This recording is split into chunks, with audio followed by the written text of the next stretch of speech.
pelikula ay batay sa totoong kwento. Ang pambungad na eksena ay nagsimula sa pangunahing tauhan, si Alvaro, na nakaupo sa beach kasama ang ex-girlfriend na si Ona.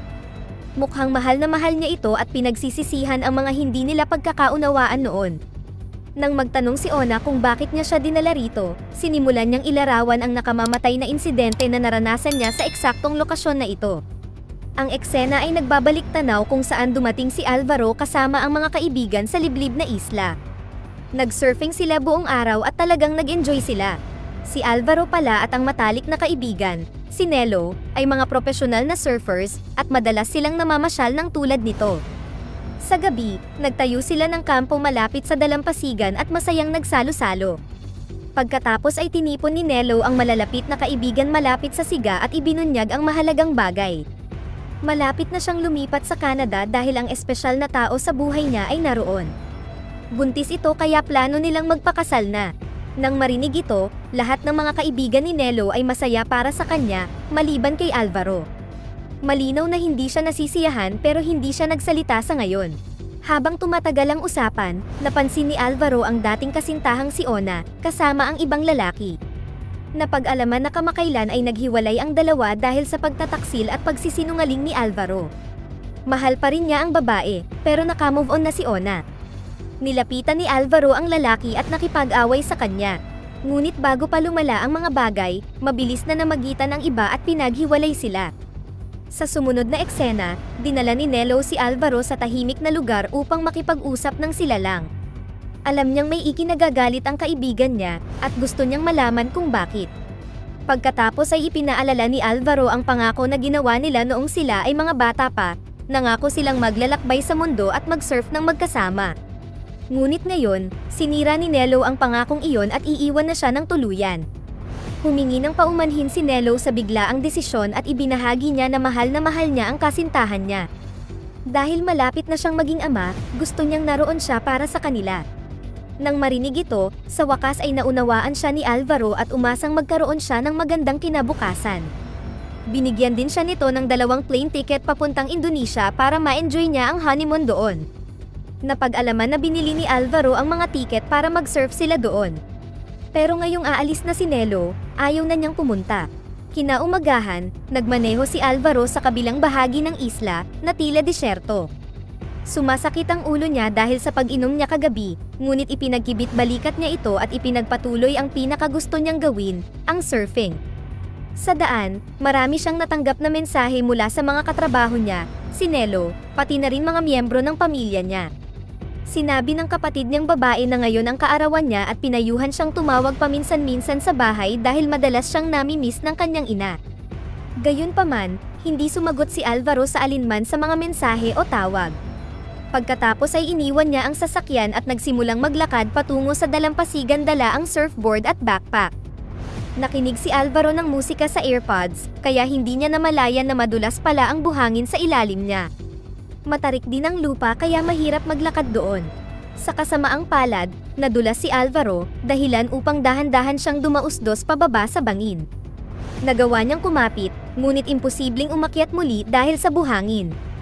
Sa sandaling iyon, nakatanggap siya ng tawag sa cellphone, at habang sinusubukan niyang kunin ito sa backpack, nawala ang pagkakahawak niya at dumulas pababa. Hindi nagtagal ay narating na ni Alvaro ang gilid ng bangin at ngayon ay nasa bingit siya ng kamatayan. Pagtingin niya sa ibaba, nakita niya ang naglalakihang alon at matutulis na bato.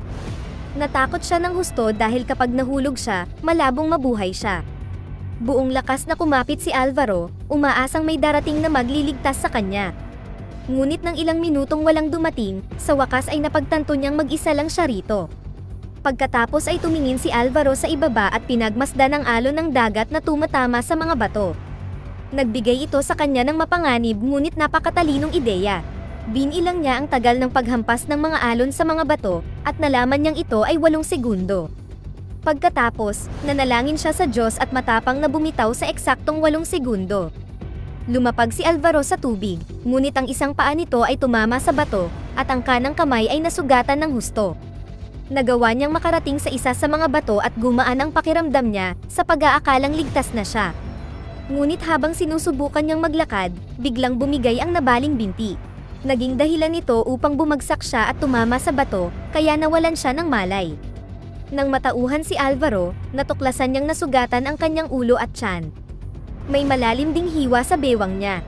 Desperado, inilabas niya ang telepono para humingi ng tulong, ngunit nasira ito ng tubig. Pagkatapos ay sumigaw siya para humingi ng tulong, ngunit walang makarinig sa kanya. Nang mabigo ang lahat ng mga pagtatangka niya, nagpa siya siyang suriin ang mga sugat niya. Ibinalot niya ang kamiseta sa braso upang pigilan ang pagdurugo at pagkatapos ay sinubukang igalaw ang mga binti. Masaya si Alvaro na gumagana pa rin ito, ngunit hindi siya makagalaw dahil sa nasugatan na braso at binti. Dahil sa pagod at pagkahilo, nakatulog siya sa bato. Paggising niya, nalungkot siya nang malaman na hindi pa rin dumarating ang tulong kaya't nagpa siya siyang gumawa ng paraan. Pinagmasdan niya ang lugar at nagpas siyang lumangoy sa kabilang baybayin. Ang problema, isang kamay at isang paa lang ang magagamit niya. Isinuot niya ang backpack at tumalon sa tubig. Pagkalipas ng ilang sandali, nakakaramdam siya ng matinding pananakit ng tiyan dulot ng pananakit ng kalamnan at pagdurugo. Pinilit niyang tiisin ang sakit, ngunit hindi ito nawawala. Sa puntong ito, napakaraming tubig dagat ang nainom niya kaya nanghihina na siya. Nang wala nang maisip na solusyon, sumuko siya at nagsimulang malunod. Sa ganitong estado ng kawalan ng pag-asa, ang buhay ni Alvaro ay kumislap sa harap ng kanyang mga mata. Naalala niya ang mga panahong kasama ang dating kasintahan, at kung gaano sila kasaya noon. Ito ay nakakagulat na nagpalakas sa kalooban niya upang mabuhay, kaya muli siyang lumangoy. Sa kasalukuyan, naluluha si Ona matapos marinig ang lahat ng ito. Pinatawad niya ito sa lahat ng nagawa niya sa nakaraan ngunit sinabi niyang hindi na niya ito makakasama. Sinabi niya kay Alvaro na simulan ang kanyang buhay mula sa simula at hinalikan siya ng pamamaalam bago umalis. Tumayo si Alvaro at sinubukan siyang pigilan, ngunit nalaman na imahinasyon lamang niya iyon. Nakita rin niya ang sarili na gumagapang sa dalampasigan, at pagkagising niya, nakahiga na siya sa dalampasigan. 24 na oras na ang lumipas, at lumalala ang kalagayan niya. Sa dalampasigan, makikita siyang nakahiga na may malaking SOS message, umaasang may makakapansin sa kanya. Kumuha siya ng tinfoil sa bag at binalot ang sugat para maiwasan ang impeksyon. Pagkaraan ng ilang sandali, napansin ni Alvaro ang surfboard na lumulutang sa malapit. Napagtanto niya na maaaring ito na lang ang pagkakataon niyang makaalis dito dahil siya ay mahusay na surfer.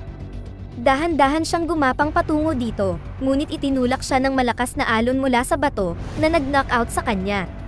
Nang matauhan si Alvaro, nakita niyang lumulutang siya sa alon. Nanganganib siyang tumama sa mga bato at sa isang hampas lang ay maaaring magresulta ng kanyang kamatayan. Dahil imposibleng makaalis siya doon ng mag-isa, nagpa siya si Alvaro na gamitin ang bag bilang kawit. Sa kabutihang palad, gumana ang plano, kahit papaano ay nagawa niya kumapit sa bato gamit ang bag at naiangat ang sarili mula sa malakas na tubig. Sa sumunod na eksena, napansin ni Alvaro ang helicopter at ito ay nagbigay sa kanya ng pag-asa. Ginamit niya ang lahat ng lakas at sinubukang kunin ang atensyon ng mga ito ngunit hindi siya nagtagumpay. Hindi siya marinig ng helicopter dahil sa maingay na alon, at umalis ito. Nang maglaon, habang natutulog si Alvaro, isang makulit na seagull ang lumapit sa kanya, iniisip na siya ay patay na. Sinimulan nitong kagatin ang sugat niya, na lalong lumalala. Mabilis na itinaboy ni Alvaro ang ibon at gumapang pabalik sa dalampasigan. Siya ay labis na nauuhaw, kaya nagsimula siyang maghanap ng maiinom. Malinaw na wala siyang mahahanap doon at ang masaklap pa, ang kamay niya ay natusok ng kawit ng pamingwit. Hindi alam ni Alvaro kung paano pipigilan ang pagdurugo kaya nilagyan niya ito ng buhangin. Pagkatapos nito, umihi siya sa piraso ng tinfoil para inumin ito ngunit nabigo siya dahil halos naglalaman ito ng dugo. Malamig sa gabi, kaya binalot ni Alvaro ang sarili ng tinfoil at lambat para protektahan ang sarili mula sa lamig. Maya-maya, napansin niya ang kidlat at kulog sa kalangitan. Dahil dito, umaasa siya na malapit na siyang makainom ng tubig. Gayunpaman, napakamalas niya dahil agad ding huminto ang ulan pagkatapos ng ilang patak. Walang magawa, bumalik si Alvaro sa pagtulog at nanalangin sa Diyos, na nagsasabing, ayoko pang mamatay. Kinaumagahan, nagising siya sa biglang pagtunog ng cellphone niya. Hinanap niya ito kung saan-saan ngunit hindi niya ito mahanap. Habang patuloy itong nagriring, napagtanto niyang nakabaon ito sa buhangin. Kaya, nagsimula siyang maghukay at sa huli ay nakita niya ang cellphone. Napansin ni Alvaro na nag-video call sa kanya ang mga magulang niya kaya agad niya itong sinagot. Pagkatapos ay ipinaliwanag niya ang lahat ng nangyari sa kanya sa nakalipas na 36 na oras, ngunit kakaiba, ang mga magulang niya ay hindi natinag. Patuloy silang nagsasalita tungkol sa mga bagay na walang katuturan. Sa sandaling iyon, napagtanto ni Alvaro na siya ay naghahalusinate dahil sa matinding pagkauhaw. Sa kabila nito, lumuluha siyang kinausap ang mga magulang at humingi ng tawad sa lahat ng nagawa niya sa nakaraan. Ipinahayag din ni Alvaro ang pagmamahal sa kanila at ang paniniwalang hindi na siya makakauwi. Nang maglaon, narating niya ang parehong surfboard at gumapang patungo dito. Ini-imagine niya ang sarili niyang nagsusurf at naglilibang kasama ang mga kaibigan gaya ng ginagawa niya noon. Ngunit ang totoo, nakahiga pa rin siya sa dalampasigan, walang magawa. Pagkaraan ng ilang oras, nagpasya si Alvaro na lumangoy pabalik sa karagatan at subukang iligtas muli ang sarili. Kahit papaano ay nahawakan niya ito at gumapang sa tubig. Ngunit makalipas lang ang ilang minuto, naubusan siya ng lakas, dahilan para malunod siya sa gitna ng dagat. Sa pagkakataong ito, hindi na iniisip ni Alvaro ang mga bagay o paghihirap, tinanggap na niya ang kanyang kapalaran. Ngunit bago siya tuluyang malagutan dahil sa kakulangan ng oxygen, napansin ng rescue team ang surfboard. Agad silang sumisid sa tubig at sa wakas ay nailigtas siya. Kasunod nito, dinala siya sa ospital, kung saan binisita siya ng matalik na kaibigan na si Nelo. Napaluha si Alvaro at nilabas lahat ng nasa loob niya. Ipinahayag niya ang pagmamahal sa kanyang mga magulang, isang bagay na hindi niya ginagawa noon. Iniisip din niya si Ona, na iniwan siya dahil sa pagiging mayabang niya.